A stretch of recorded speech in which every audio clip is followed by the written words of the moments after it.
새벽 5시 윤서는 늘 그랬듯 첫 번째로 눈을 뜬다. 창밖은 아직 어둠이 가시지 않았지만 그녀의 하루는 이미 시작되었다. 작은 방에서 나와 부엌으로 향하는 발걸음은 조용했다. 오랜 습관처럼 몸에 배어 있었다. 물을 끓이고 약을 챙기고 할머니의 아침을 준비한다. 윤서야, 벌써 일어났니? 뒷방에서 기침 소리와 함께 할머니의 목소리가 들려왔다. 윤서는 재빨리 따뜻한 물 한 잔을 들고 방으로 들어갔다. 할머니, 아직 일어나시면 안 돼요. 제가 다 준비해 놓을게요. 이 벌은 못 고치는구나. 내가 나보다 더 할미 같아. 할머니는 주름진 손으로 윤서의 손을 덮었다. 그 손은 차갑고 가늘었지만 윤서에게는 세상에서 가장 따뜻한 온기였다. 윤서는 35의 나이에도 여전히 이 작은 월세방에서 할머니와 살고 있다. 기억이 없다. 정확히는 20살 이전의 기억이 없다. 사고였다고 했다. 머리를 심하게 다쳐서 과거를 모두 잃었다고. 그때부터 할머니가 옆에 있었다. 내가 너를 키웠다고, 너는 내 딸이나 다름없다고 말했다. 윤서는 그 말을 믿었다. 아니, 믿을 수밖에 없었다. 다른 기억이 없었으니까. 할머니, 오늘은 김 여사님 댁 청소하고 저녁에는 최 사장님 댁 정리해야 해요. 또 그렇게 일만 하니? 너도 좀 쉬어야지. 할머니 약값이 비싼 거 제가 다 알아요. 괜찮아요. 전 튼튼해요. 할머니는 아무 말 없이 윤서를 바라보았다. 그 눈빛에는 늘 알 수 없는 슬픔이 서려 있었다. 미안함인지 안타까움인지 아니면 그 이상의 무엇인지. 윤서야. 내 할머니. 나는 내 엄마는 아니지만 그래도 너 하나는 꼭 지켜야 했다. 할머니는 늘 이런 말을 했다. 윤서는 그 말의 뜻을 묻지 않았다. 묻고 싶지 않았다. 할머니가 괴로워하는 게 보였으니까. 할머니는 제 엄마예요. 저한테는요. 윤서는 할머니의 이불을 다시 덮어주고 방을 나섰다. 오늘도 여러 집을 돌아야 한다. 가사도우미 일은 고되지만 윤서는 불평하지 않았다. 기억을 잃은 사람에게 주어진 삶이라면 그것이 어떤 모습이든 감사히 살아야 한다고 생각했다. 아침 햇살이 작은 창문 사이로 비집고 들어왔다. 윤서는 잠시 그 빛을 바라보았다. 가끔 꿈을 꾼다. 피아노 소리가 들리는 꿈. 누군가의 따뜻한 손이 자신의 어깨를 감싸는 꿈. 하지만 깨고 나면 아무것도 남지 않았다. 그냥 꿈일 뿐이야. 윤서는 가방을 메고 집을 나섰다. 그녀가 오늘 가게 될 곳은 서울에서 손꼽히는 재벌가의 저택이었다. 청소 일을 맡아달라는 긴급 연락이 어젯밤 왔다. 평소보다 2배의 일당을 준다고 했다. 지하철을 2번 갈아타고 버스를 1시간 넘게 타고 윤서는 높은 담벼락으로 둘러싸인 대저택 앞에 섰다. 이곳이 사람이 사는 곳일까 싶을 정도로 웅장했다. 경비원이 신분증을 확인하고 후문으로 안내했다. 지하실 정리를 부탁드립니다. 오랫동안 방치되어 있어서 먼지가 많을 겁니다. 네, 알겠습니다. 윤서는 정리도구를 챙겨 지하실로 내려갔다. 계단을 한 걸음씩 내려갈 때마다 공기가 차가워졌다. 불을 켜자 오래된 가구와 상자들이 어지럽게 쌓여 있는 모습이 드러났다. 그리고 그곳 구석진 자리에 천으로 덮인 무언가가 있었다. 윤서는 천천히 다가갔다. 천을 걷어내자 먼지가 풀썩 날렸다. 그 아래에는 낡았지만 우아한 검은색 피아노가 숨어 있었다. 피아노? 윤서는 건반 먼지를 닦기 시작했다. 하나하나 정성스럽게. 그리고 무심코, 정말 무심코 가운데 도음을 눌렀다. 땅. 맑은 소리가 지하실에 울렸다. 그 순간 윤서의 손이 떨렸다. 이상했다. 손가락이 저절로 다른 건반을 찾아갔다. 도우미 솔라. 선율이 흐르기 시작했다. 슬프고 기다림이 배어 있고 누군가를 부르는 노래. 내가 왜 이 곡을 알지? 윤서는 손을 멈출 수 없었다. 건반을 누르는 손가락은 마치 오래전부터 이 곡을 쳐왔던 것처럼 자연스러웠다. 눈물이 흘렀다. 이유를 알 수 없는 눈물이었다. 위층 어딘가에서 누군가가 이 소리를 듣고 있었다. 윤서의 손가락은 건반 위에서 멈추지 않았다. 선율은 계속 이어졌다. 처음에는 더듬거렸지만 점점 자연스러워졌다. 마치 몸이 기억하는 것 같았다. 머리는 아무것도 모르지만 손끝은 알고 있었다. 이 곡의 시작과 끝을, 쉼표와 템포를, 그 모든 것을. 내가 정말 이 곡을 알고 있는 걸까? 윤서는 연주를 멈추고 건반을 내려다보았다. 손이 떨렸다. 심장이 빠르게 뛰었다. 기억이 없는 사람에게 이런 경험은 두려움이었다. 알지 못하는 무언가가 자신의 내부에서 깨어나는 느낌. 지하실은 고요했다. 창문도 없고 환기도 되지 않는 이 공간에서 피아노 소리만이 메아리 쳤다. 윤서는 다시 한번 건반을 눌렀다. 이번에는 천천히 한 음 한 음. 도레미. 그때였다. 머릿속에 희미한 영상이 스쳤다. 누군가의 뒷모습. 키가 크고 어깨가 넓은 남자. 그는 창가에 서 있었다. 석양빛이 그의 실루엣을 비추고 있었다. 아빠. 윤서는 자신도 모르게 그 단어를 입 밖에 냈다. 하지만 곧 고개를 저었다. 아빠라는 존재는 윤서의 삶에 없었다. 할머니만 있었다. 착각이야. 그냥 먼지 때문에 정신이 없었던 거야. 윤서는 다시 청소를 시작했다. 하지만 손에 힘이 들어가지 않았다.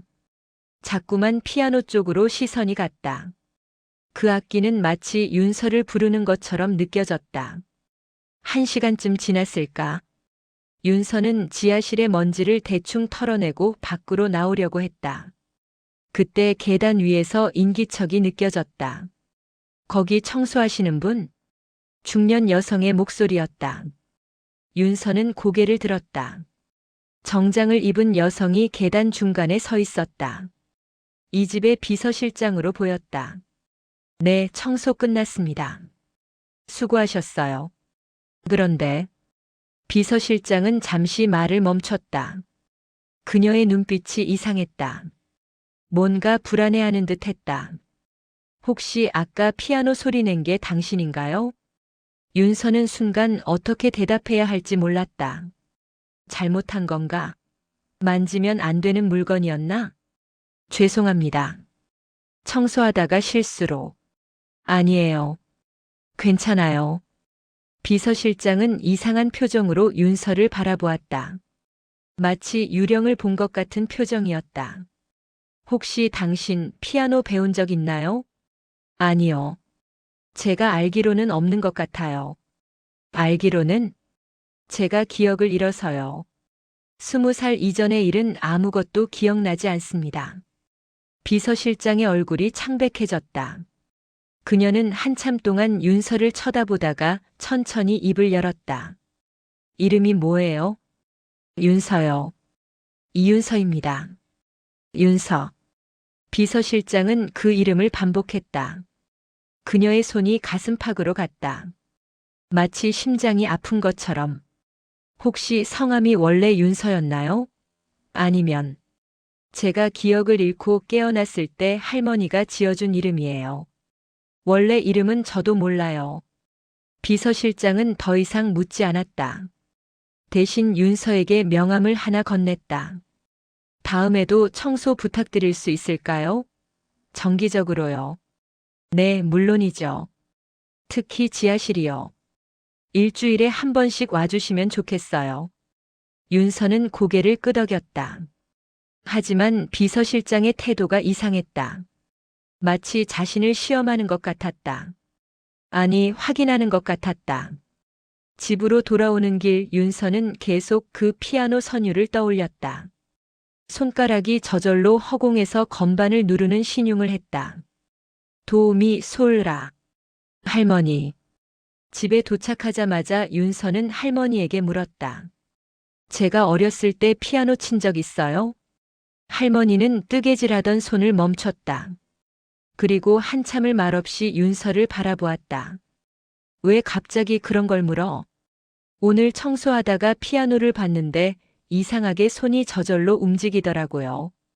할머니의 얼굴이 굳었다.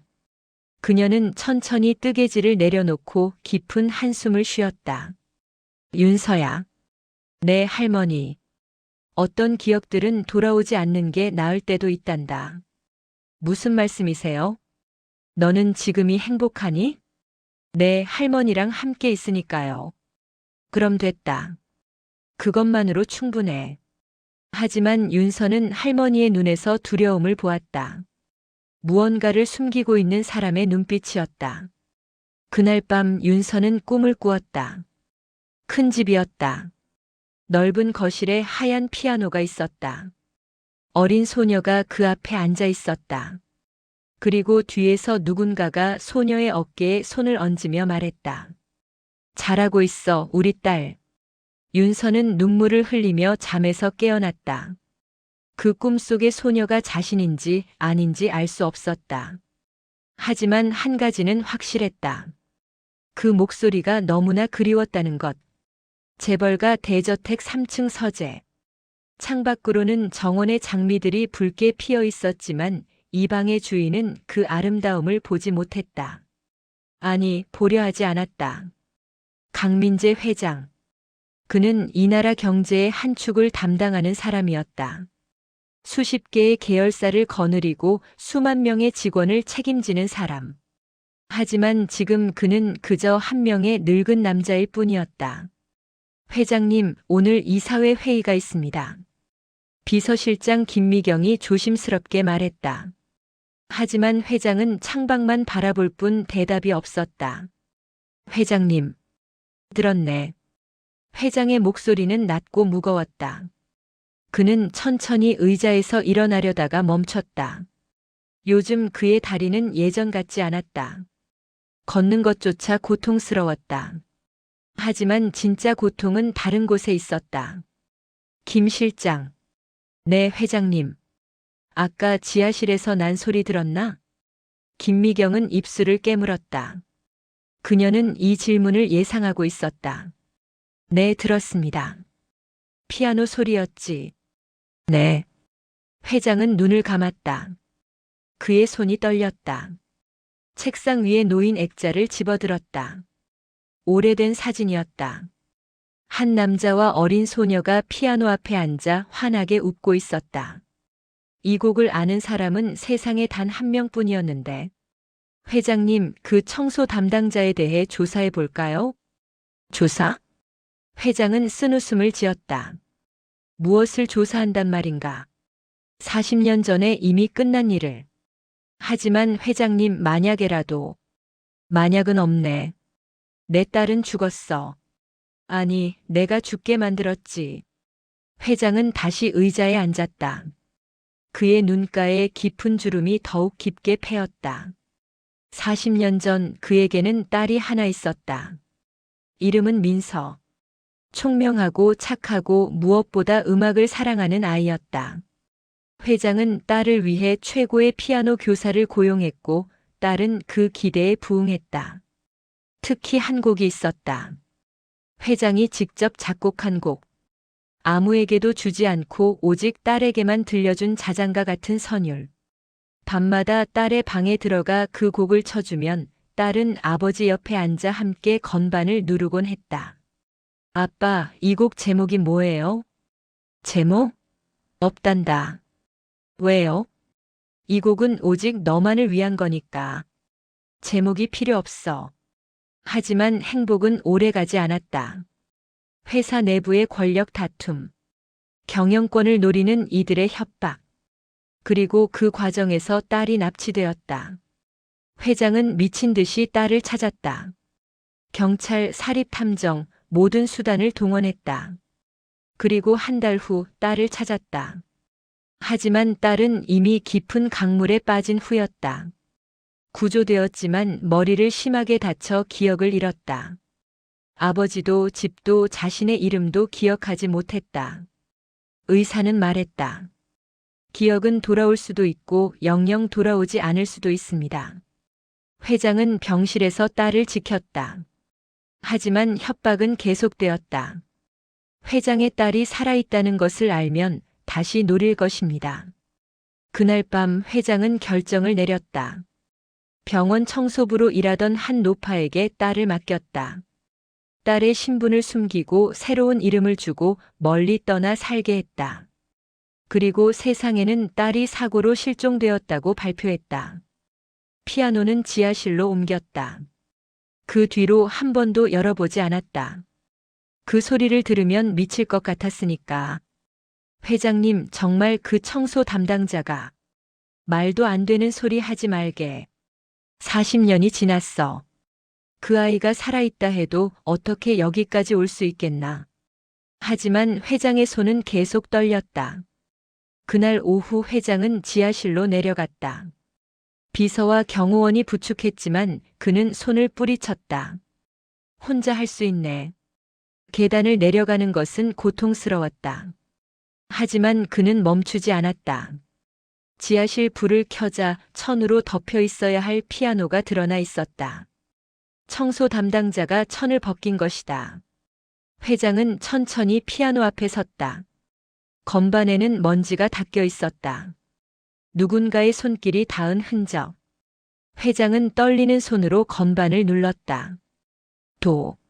하나의 음이 지하실에 울렸다. 그리고 회장은 무너졌다. 무릎을 꿇고 피아노에 이마를 기댔다. 민서야, 미안하다.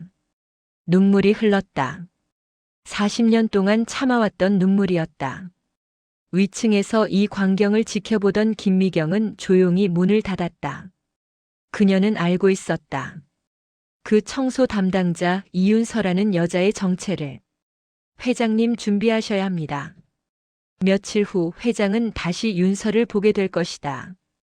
하지만 그때는 청소 담당자로서가 아니라 진실과 마주하는 시간으로서. 시간은 멈춰 있지 않았다. 40년이라는 세월 동안 모두가 변했다. 하지만 어떤 것들은 변하지 않았다. 피아노 선율처럼, 손이 기억하는 것들처럼, 그리고 한 아버지의 후회처럼. 일주일 후 윤서는 다시 대저택을 찾았다. 이번에는 지하실이 아니라 1층 거실 청소를 부탁받았다. 윤서는 평소처럼 조용히 일을 시작했다. 하지만 무언가 달랐다. 공기가 무거웠다. 누군가의 시선이 느껴졌다. 저 사람이 그 청소부예요? 복도 저편에서 여자의 목소리가 들렸다. 윤서는 고개를 들었다. 명품 옷을 입은 젊은 여성이 비서실장과 이야기하고 있었다. 회장의 며느리로 보였다. 네, 강 여사님. 어머, 생각보다 젊네요. 30 중반, 35입니다. 강 여사는 윤서를 위아래로 훑어보았다. 그 시선에는 경계와 의심이 가득했다. 김 실장, 저 사람 신원 확인 제대로 됐어요? 물론입니다. 이상한 목적으로 접근한 거 아니죠? 요즘 이런 식으로 재벌가에 접근하는 사람들 많잖아요. 그런 건 아닙니다, 강 여사님. 하지만 강 여사는 만족하지 못한 표정이었다. 그녀는 윤서에게 다가왔다. 당신 이름이 뭐예요? 이윤서입니다. 나이는 35입니다. 가족은? 윤서는 잠시 망설였다. 할머니 한 분과 살고 있습니다. 친할머니?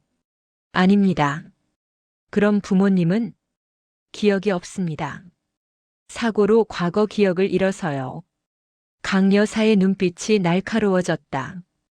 기억이 없다고요? 그럼 당신 원래 이름도 몰라요? 네. 이상하네요. 기억도 없고 가족도 없고 그런 사람이 어떻게 여기까지 왔죠? 청소 의뢰를 받아서 왔습니다. 청소요? 청소 때문에 피아노를 쳤다고요? 윤서는 숨이 막혔다. 피아노 이야기가 나올 줄은 몰랐다. 죄송합니다. 청소하다가 실수로 곡을 연주해요? 그것도 이 집 아무도 모르는 곡을? 강 여사의 목소리가 높아졌다. 다른 가족들이 모여들기 시작했다. 회장의 아들, 또 다른 며느리, 손자들까지. 무슨 일이야, 엄마? 이 사람 수상해. 의도적으로 접근한 것 같아. 의도적? 돈을 노린 거 아니겠어? 요즘 이런 수법 많잖아. 재벌가에 접근해서 무슨 연결고리 만들려고. 윤서는 아무 말도 할 수 없었다. 자신도 이유를 모르기 때문이다. 왜 그 곡을 알았는지, 왜 손이 저절로 움직였는지. 저는 정말 뭐? 우연이라고? 세상에 이런 우연이 어디 있어요? 그때 계단 위에서 목소리가 들렸다. 그만. 모두가 고개를 돌렸다. 회장이 천천히 계단을 내려오고 있었다. 비서실장이 부축하고 있었지만 회장의 걸음은 힘들어 보였다. 아버님, 다들 물러가게. 하지만 아버님, 이 사람이. 내가 직접 확인하겠네. 가족들은 불만스러운 표정이었지만 결국 물러났다. 거실에는 회장과 윤서만 남았다. 회장은 한참 동안 윤서를 바라보았다. 그의 눈빛은 복잡했다. 그리움, 후회, 두려움, 희망 모든 감정이 뒤섞여 있었다. 이름이 윤서라고 했나? 네. 나이는 35입니다. 가족은 할머니 한 분과 살고 있습니다. 회장의 손이 떨렸다. 그는 소파에 앉으며 윤서에게도 앉으라고 손짓했다. 앉게. 괜찮습니다. 앉으라고. 윤서는 조심스럽게 소파 끝에 앉았다. 회장은 윤서의 얼굴을 자세히 살폈다. 눈, 코, 인매 하나하나. 지하실에서 친 곡 어디서 배웠나? 모릅니다. 손이 저절로. 손이 저절로? 네. 건반을 보자마자 손이 움직였습니다. 제 의지가 아니었어요. 회장은 눈을 감았다. 깊은 한숨이 나왔다. 그 할머니 연세가 어떻게 되나? 80이십니다. 이름은 박순자입니다. 회장의 몸이 굳었다. 박순자. 40년 전 병원 청소부로 일하던 그 여인의 이름. 혹시 그분이 당신을 키웠나? 네. 제가 기억을 잃었을 때부터 함께 살았습니다. 회장은 더 이상 참을 수 없었다. 그는 윤서의 손을 잡았다. 윤서는 놀라 손을 빼려 했지만 회장의 힘이 생각보다 강했다. 당신 혹시... 하지만 회장은 끝내 그 질문을 끝내지 못했다. 대신 그는 비서실장에게 지시했다. DNA 검사를 준비하게. 네, 회장님. 윤서는 무슨 일인지 이해할 수 없었다. 왜 자신의 DNA를 검사하는지. 그날 밤 집으로 돌아온 윤서는 할머니에게 모든 것을 이야기했다. 피아노 이야기, 가족들의 의심, 그리고 회장의 이상한 반응. 할머니는 한참 동안 말이 없었다. 그러다 조용히 운다. 올 것이 왔구나. 할머니, 무슨 말씀이세요? 윤서야. 네. 미안하다. 왜 미안하세요? 할머니는 잘못한 게 없잖아요. 하지만 할머니는 계속 고개를 저었다. 나는 너를 지켜야 했어. 그게 내 유일한 임무였는데. 할머니? 할머니는 윤서의 손을 꼭 잡았다. 그 손은 너무나 차가웠다. 내일 병원에 가야겠구나. 왜요? 어디 아프세요? 심장이 말을 안 들어. 윤서는 급하게 할머니를 부축했다. 할머니의 얼굴이 창백했다. 숨소리가 거칠었다. 119 불러야 해요. 윤서야, 너만은 행복해야 해. 그날 밤 할머니는 응급실로 실려갔다. 그리고 윤서는 알게 된다. 진실이 곧 모습을 드러낼 것이라는 것을. 심장 중환자실. 윤서는 유리창 너머로 산소 마스크를 쓴 할머니를 바라보았다. 심전도 기계의 삐 소리가 규칙적으로 울렸다. 의사는 말했다. 심근경색입니다. 수술을 해야 하는데 연세를 고려하면 위험합니다. 윤서는 무너졌다. 할머니는 자신의 전부였다. 유일한 가족이었다. 할머니 제발. 하지만 할머니의 상태는 좋지 않았다. 의사들이 수술 준비를 했지만 할머니는 고개를 저었다. 수술 안 해요. 할머니, 무슨 소리예요? 수술 안 하면 어떡해요? 윤서야, 이리 와. 윤서는 할머니 손을 잡았다. 할머니의 손은 너무 차가웠다. 생명이 빠져나가는 것 같았다. 할머니, 아무 말하지 마세요. 힘 아껴야 해요. 아니야, 지금 말해야 해. 할머니는 힘겹게 윤서를 바라보았다. 그 눈에는 40년 동안 숨겨온 비밀의 무게가 실려 있었다. 윤서야. 네, 할머니. 너는 누구예요? 윤서는 숨이 막혔다. 그 질문은 자신도 평생 궁금해했던 것이었다. 할머니가 알고 계시잖아요. 응, 알지. 처음부터 알고 있었어. 할머니는 천천히 이야기를 시작했다. 40년 전 박순자는 대학병원에서 청소부로 일하고 있었다. 남편을 일찍 여의고 자식도 없었던 그녀에게 일은 전부였다. 어느 날 병원에 한 소녀가 실려왔다. 강물에 빠져 의식을 잃은 채였다. 머리를 심하게 다쳐 수술을 받았다. 경찰들이 병실 앞을 지켰다. 그 소녀가 누군가의 표적이라는 것을 모두가 알고 있었다.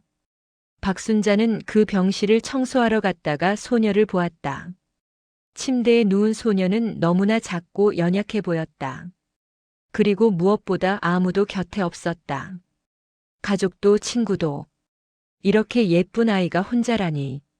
며칠 후 한 남자가 박순자를 찾아왔다. 정장을 입은 위험 있는 남자. 나중에 알게 되었지만 그는 이 나라 최고의 재벌 회장이었다. 부탁이 있소. 네. 이 아이를 당신이 데려가 주시오. 무슨 말씀을? 회장은 무릎을 꿇었다. 재벌가의 회장이 한 청소부 앞에서. 이 아이는 내 딸이오. 하지만 여기 있으면 죽을 겁니다. 나를 노리는 자들이 이 아이를 다시 노릴 겁니다. 그럼 경찰에. 경찰도 믿을 수 없소. 이미 내부에 첩자가 있소. 회장은 봉투를 하나 꺼냈다. 안에는 엄청난 액수의 수표가 들어 있었다. 이 돈으로 이 아이를 키워주시오. 멀리 아무도 찾을 수 없는 곳에서. 그리고 회장의 목소리가 떨렸다. 절대 이 아이가 누군지 말하지 마시오. 아이 자신에게도. 하지만 이것이 이 아이를 지키는 유일한 방법이요. 부탁이요. 박순자는 그날 밤 고민했다. 그리고 다음 날 소녀를 데리고 병원을 나왔다. 신분을 숨기고 작은 시골 마을로 내려갔다. 그곳에서 새로운 이름을 지어주었다. 윤서. 구름처럼 자유롭게, 바람처럼 가볍게 살라는 뜻이었어. 할머니의 목소리가 점점 작아졌다. 하지만 미안해, 나는 내게 진실을 숨겼어. 할머니. 너는 강민서야, 강민재 회장의 외동딸. 윤서는 믿을 수 없었다. 자신이? 재벌가의 딸이라고? 거짓말이에요. 그럴 리 없어요. 내가 거짓말을 왜 해? 내 손에 있는 점 왼손 약지에. 윤서는 자신의 손을 내려다보았다. 왼손 약지에 작은 점이 하나 있었다. 늘 있었지만 신경 쓰지 않았던 점. 그 점이 증거야. 내가 태어났을 때부터 있던 점. 할머니는 주머니에서 낡은 사진 한 장을 꺼냈다. 40년 전 신문 기사 스크랩이었다. 거기에는 어린 소녀의 사진이 있었다. 그리고 제목은 이랬다. 재벌가 영의 실종 사건. 그 사진 속 소녀의 왼손에도 똑같은 위치에 점이 있었다. 이제 돌아가야 해, 내 자리로. 싫어요. 할머니 없이는 못 가요. 윤서야, 아니 민서야. 할머니는 윤서의 손을 꼭 잡았다. 나는 너를 진짜 딸처럼 키웠어. 아니, 진짜 딸보다 더 사랑했어. 저도 할머니가 진짜 엄마예요. 고마워. 그 말 들으니 여한이 없구나. 할머니의 눈이 감겼다. 심전도 기계의 소리가 길게 울렸다. 할머니. 의사들이 달려왔다. 응급처치가 시작되었다. 하지만 윤서는 알고 있었다. 할머니는 자신의 임무를 끝냈다는 것을, 40년 동안 한 아이를 지켜낸 것을. 그날 밤 병원 복도에 한 남자가 섰다. 강민재 회장이었다. 그는 중환자실 유리창 너머로 박순자를 바라보았다. 고맙소, 정말 고맙소. 비서실장이 봉투를 건넸다. 회장님, DNA 검사 결과입니다. 회장은 떨리는 손으로 봉투를 뜯었다. 그리고 결과를 보는 순간 무릎이 꺾였다. 99.9% 일치. 윤서는 정말로 자신의 딸이었다. 40년을 기다린 딸이었다. 일주일 후 박순자 할머니의 장례식이 치러졌다. 작은 장례식장이었다. 조문객은 많지 않았다. 윤서가 알던 할머니의 지인 몇 명, 그리고 예상치 못한 사람들이 있었다. 강민재 회장과 그의 가족들이었다. 저 사람들이 왜 여기 와? 조문객 중 한 명이 수군거렸다. 하지만 윤서는 아무 말도 하지 않았다. 그저 할머니의 영정 앞에 앉아 눈물만 흘렸다. 장례식이 끝난 후 회장이 윤서에게 다가왔다. 이야기 좀 할 수 있겠나? 지금은 힘듭니다. 알겠네. 하지만 우리는 반드시 이야기를 나눠야 하네. 회장은 명함을 건넸다. 준비가 되면 연락하게. 내가 당신에게 해야 할 말이 있네. 며칠 후 윤서는 회장의 저택을 다시 찾았다. 이번에는 청소부로서가 아니라 초대받은 손님으로서였다. 거실에는 회장만 기다리고 있었다. 가족들은 없었다. 앉게. 윤서는 소파에 앉았다. 회장은 그녀 맞은편에 앉았다. 한참 동안 침묵이 흘렀다. DNA 검사 결과를 봤네. 네. 당신은 내 딸이야. 강민서. 윤서는 고개를 숙였다. 그 이름이 낯설었다. 40년 동안 윤서로 살아왔는데 갑자기 민서라고 불리니 실감이 나지 않았다. 하지만 당신은 나를 아버지라고 부르지 않겠지. 당연해. 나는 아버지 자격이 없으니까. 회장은 깊은 한숨을 쉬었다. 사실대로 말하겠네. 40년 전 나는 거짓말을 했어. 세상에, 경찰에, 모두에게. 무슨 말씀이신지. 당신을 잃어버린 게 아니야. 회장의 목소리가 떨렸다. 내가 당신을 떠나보냈어. 의도적으로. 윤서는 고개를 들었다. 회장의 눈에는 40년 동안 쌓인 죄책감이 가득했다. 당시 회사 내부는 피바람이 불었어. 경영권을 노리는 자들이 있었고 그들은 수단과 방법을 가리지 않았지. 당신을 납치한 것도 그들이었어. 경찰이 당신을 구출했을 때 나는 알았어. 이 아이를 내 곁에 두면 다시 위험에 빠질 거라고. 그들은 또 노릴 거고 다음번엔 살아남지 못할 거라고. 회장은 손으로 얼굴을 가렸다. 그래서 나는 결정했어. 당신을 숨기기로. 영원히. 왜 그런 선택을 하셨어요? 회사를 지키기 위해서였어. 아니, 솔직히 말하자면 내 자리를 지키기 위해서였지. 회장은 쓴웃음을 지었다. 만약 내가 회장직을 포기하고 당신을 데리고 도망갔다면 우리는 평범하게 살 수 있었을 거야. 하지만 나는 그러지 않았어. 나는 권력을 선택했고 당신을 버렸어. 그럼 할머니에게 저를 맡긴 것도. 응. 박순자 씨는 선한 사람이었어. 당신을 진심으로 돌봐줄 거라고 믿었지. 나는 그분에게 거액을 줬고 신분을 숨겨달라고 부탁했어. 그리고 세상에는 딸이 실종됐다고. 그래. 거짓말이었어. 모두 내가 만든 시나리오였지. 윤서는 믿을 수 없었다. 자신이 버려진 아이가 아니라 의도적으로 숨겨진 아이였다니. 40년 동안 저를 찾지 않으신 거예요? 회장은 고개를 끄덕였다.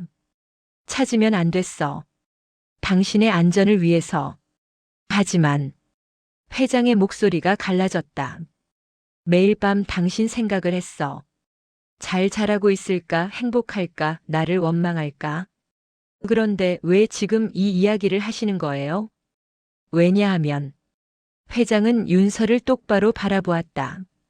당신이 돌아왔으니까. 스스로. 무슨 40년 전에 내가 숨긴 아이가 40년 후 스스로 이 집을 찾아왔어. 우연처럼 보이지만 나는 알아. 이건 운명이야. 회장은 무릎을 꿇었다. 재벌 회장이 자신의 딸 앞에서 민서야 아니 윤서야 미안하다. 아비로서 도망쳤다. 용서를 구할 자격도 없지만 그래도 말하고 싶었어. 윤서는 눈물을 흘렸다. 하지만 그 눈물의 의미는 복잡했다. 분노인지 슬픔인지 이해인지 알 수 없었다. 회장님. 응? 저는 아직 준비가 안 됐어요. 무엇을? 당신을 아버지라고 부르는 것. 그리고 이 모든 걸 받아들이는 것. 회장은 고개를 끄덕였다. 당연해. 시간을 주겠네. 하지만 한 가지만 알아줘. 뭔가요? 나는 진심으로 당신을 사랑했어. 40년 전에도 지금도. 단지 사랑하는 방법을 몰랐을 뿐이야. 윤서는 자리에서 일어났다. 저는 이만 가보겠습니다. 기다리게. 한 가지 더. 회장은 서재로 가서 무언가를 가져왔다. 낡은 악보였다. 이게 뭐예요? 당신이 지하실에서 친 곡이야. 내가 직접 작곡한 거지. 세상에서 오직 두 사람만 아는 곡이었어. 나와 당신. 윤서는 악보를 받아들었다. 악보 제목란에는 이렇게 적혀 있었다. 민서에게. 그 순간 윤서의 머릿속에 무언가가 스쳤다. 희미한 기억. 큰 손이 작은 손을 감싸는 장면. 그리고 목소리. 우리 딸 잘하고 있어. 윤서는 비틀거렸다. 회장이 얼른 부축했다. 괜찮나? 기억이 돌아오는 것 같아요. 그날 밤 윤서는 처음으로 과거의 꿈을 꾸었다. 선명한 꿈이었다. 어린 소녀가 피아노 앞에 앉아 있었다. 옆에는 아버지가 있었다. 아버지는 소녀의 머리를 쓰다듬으며 말했다. 민서야, 아빠가 항상 지켜줄게. 하지만 그 약속은 지켜지지 않았다. DNA는 거짓말을 하지 않는다. 강민재 회장의 딸 강민서. 그것이 윤서의 진짜 이름이었다. 40년 전 실종된 재벌가의 외동딸. 법적으로 생물학적으로 윤서는 강씨 가문의 상속인이었다. 하지만 윤서는 혼란스러웠다. 회장의 서재에서 나온 후 윤서는 할머니의 무덤을 찾았다. 작은 공동묘지 한 구석에 있는 소박한 묘비. 거기에는 이렇게 적혀 있었다. 사랑하는 어머니 박순자. 윤서가 직접 쓴 글귀였다. 할머니, 제가 어떻게 해야 할까요? 바람만이 대답할 뿐이었다. 윤서는 무덤 앞에 앉아 한참을 울었다. 40년을 함께한 사람. 피 한 방울 섞이지 않았지만 진짜 어머니보다 더 자신을 사랑해준 사람. 저는 누구예요? 강민서예요? 아니면 이윤서예요? 머릿속이 복잡했다. DNA는 자신이 강민서라고 말하지만 마음은 이윤서라고 외쳤다. 며칠 후 강씨 가문에서 정식 가족회의가 소집되었다. 회장은 윤서를 초대했다. 오지 않아도 된다. 하지만 당신의 권리에 대한 이야기니까 듣는 게 좋을 거야. 윤서는 고민 끝에 가기로 했다. 회의실에는 강씨 가문의 모든 사람들이 모여 있었다.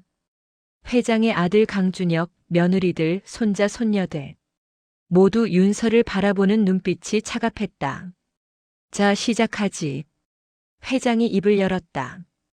여러분도 다 아시다시피 DNA 검사 결과가 나왔네.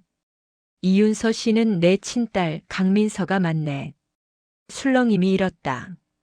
며느리 중 한 명이 소리쳤다. 말도 안 돼요. 40년 만에 갑자기 나타나서 딸이라고요? DNA가 증명하고 있네. DNA 검사는 조작할 수 있어요. 조작이 아니네. 세 곳의 다른 기관에서 검사했고 모두 같은 결과가 나왔어. 회장의 아들 강준혁이 차갑게 말했다. 아버지, 설령 그 여자가 누나라고 해도 40년 동안 없던 사람입니다. 지금 와서 상속권을 주장하는 건 말이 안 됩니다. 상속권? 윤서가 처음으로 입을 열었다. 저는 상속권에 관심 없습니다. 뭐? 저는 돈이 필요해서 온 게 아닙니다. 그저 제가 누군지 알고 싶었을 뿐이에요. 준혁은 비웃었다. 겉으로는 그렇게 말하지. 나중에 슬그머니 요구하겠지. 저는 진심입니다. 진심? 40년 동안 어디서 뭐 하다가 이제 와서. 그만. 회장이 탁자를 쳤다. 준혁, 내 누나에게 그런 식으로 말하는 거 아니야. 누나라고요? 전 그 여자를 누나로 인정 못합니다. 회의실은 순식간에 아수라장이 되었다. 가족들은 서로 소리를 질렀다. 누군가는 윤서를 받아들여야 한다고, 누군가는 절대 안 된다고 주장했다. 윤서는 그 광경을 조용히 바라보았다. 이 사람들과 자신이 가족이라고. 웃긴 일이었다. 그때 윤서는 자리에서 일어났다. 회장님. 응? 제 생각을 말씀드려도 될까요? 그러게. 윤서는 깊게 숨을 들이마셨다. 저는 강민서가 맞습니다. DNA가 증명하니까요.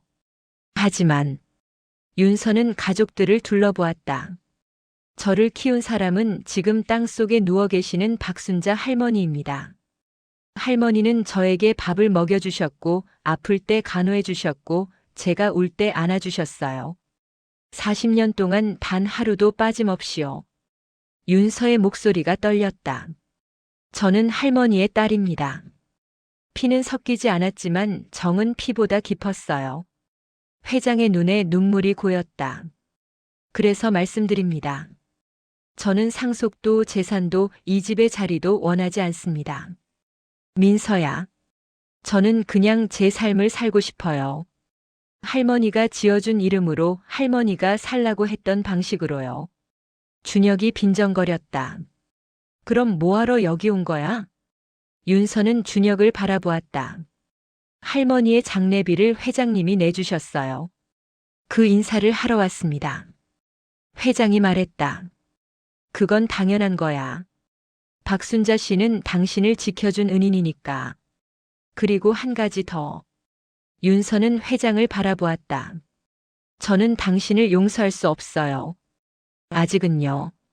40년 전 당신의 선택이 옳았는지 그른지는 모르겠어요. 하지만 그 선택 때문에 저는 제 과거를 잃었고 할머니는 평생 짐을 지고 사셨어요. 회장은 고개를 숙였다. 하지만 윤서는 처음으로 미소를 지었다. 언젠가는 용서할 수 있을지도 모르죠. 시간이 지나면요. 고맙네.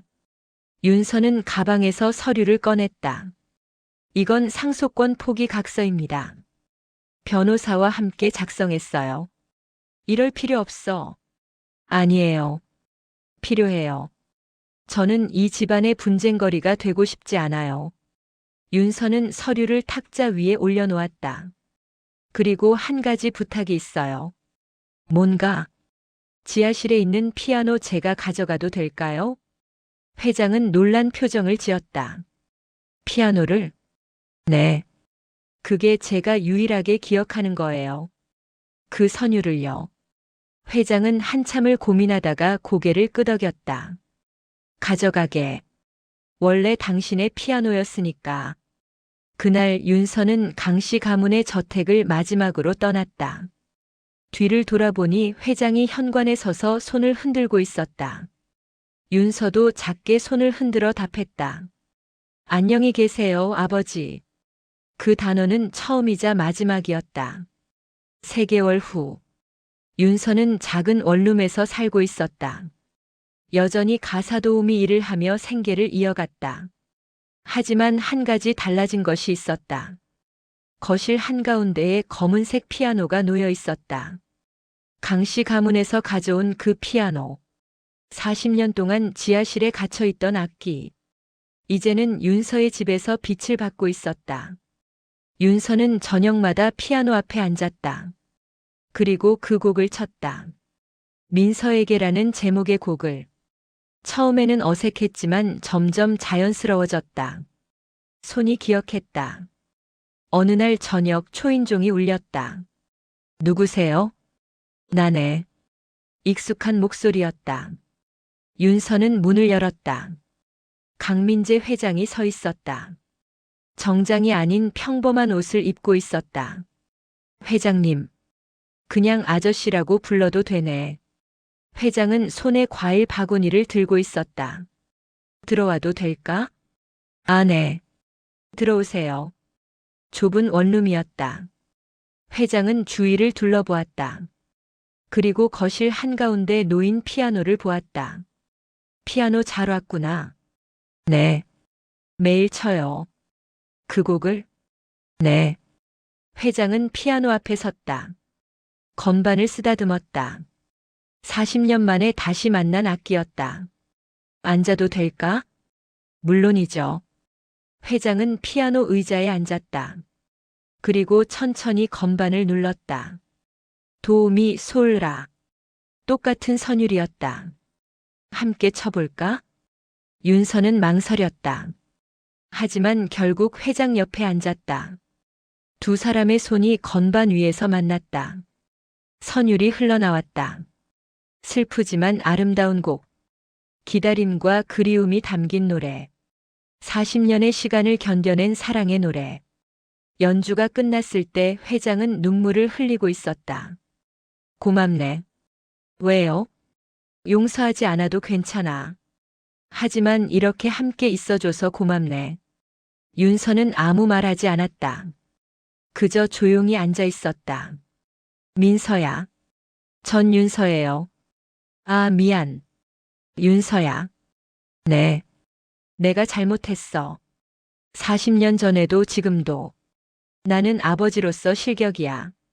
하지만 한 가지는 진심이야. 나는 너를 사랑했어. 지금도 사랑해. 윤서는 고개를 돌렸다. 눈물이 날 것 같았다. 저도 언젠가는 당신을 아버지라고 부를 수 있을 거예요. 그걸로 충분해. 회장은 가방에서 악보 한 장을 꺼냈다. 이건 뭐예요? 새로운 곡이야. 내가 요즘 작곡하고 있어. 제목은요? 회장은 악보를 윤서에게 건넸다. 제목란에는 이렇게 적혀 있었다. 윤서에게. 윤서는 눈물을 흘렸다. 회장은 그 눈물을 닦아주었다. 넌 버려진 딸이 아니야. 지켜진 아이였어. 박순자 씨가 그리고 나도 나름대로 너를 지키려고 했어. 윤서는 고개를 끄덕였다. 알아요. 이제는 알아요. 그날 이후 회장은 가끔씩 윤서의 집을 찾았다. 강씨 가문의 회장으로서가 아니라 한 명의 아버지로서. 두 사람은 함께 피아노를 쳤다. 말은 많지 않았지만 선율이 그들을 이어주었다. 6개월 후 윤서는 작은 피아노 학원을 열었다. 회장이 몰래 지원해준 돈으로. 학원 이름은 순자 피아노 학원이었다. 할머니의 이름을 딴 것이었다. 할머니, 전 잘 살고 있어요. 윤서는 매일 밤 할머니의 사진에 말을 걸었다. 제가 누군지 알게 됐어요. 하지만 그게 중요한 게 아니더라고요. 사진 속 할머니는 환하게 웃고 있었다. 중요한 건 누가 저를 키웠는지, 누가 저를 사랑했는지였어요. 윤서는 피아노 앞에 앉았다. 그리고 두 곡을 연달아 쳤다. 민서에게, 그리고 윤서에게. 두 곡은 달랐지만 어딘가 닮아 있었다. 마치 같은 사람의 다른 모습처럼. 피아노 소리가 작은 원룸을 가득 채웠다. 그 소리는 창문을 통해 밖으로 흘러나갔다. 지나가는 사람들이 발걸음을 멈추고 들었다. 저 피아노 소리 들어봐. 참 애틋하다. 그러게. 무슨 이야기가 담긴 곡일까? 사람들은 알지 못했다. 그 곡에 담긴 이야기를. 40년의 기다림, 선택, 후회, 그리고 용서의 이야기를. 윤서는 연주를 마치고 창밖을 바라보았다. 석양이 지고 있었다. 붉은 하늘이 아름다웠다. 저는 버려진 딸이 아니라 지켜진 아이였어요. 윤서는 혼잣말을 했다. 그 말은 자신을 향한 것이기도 했고 저 하늘 어딘가에 있을 할머니를 향한 것이기도 했다. 피보다 깊은 정. 그것이 마침내 세상 위로 올라왔다. 그리고 윤서는 알았다. 자신은 두 사람의 딸이라는 것을. 피로 연결된 아버지와 정으로 연결된 어머니. 그 둘 모두가 자신을 사랑했다는 것을.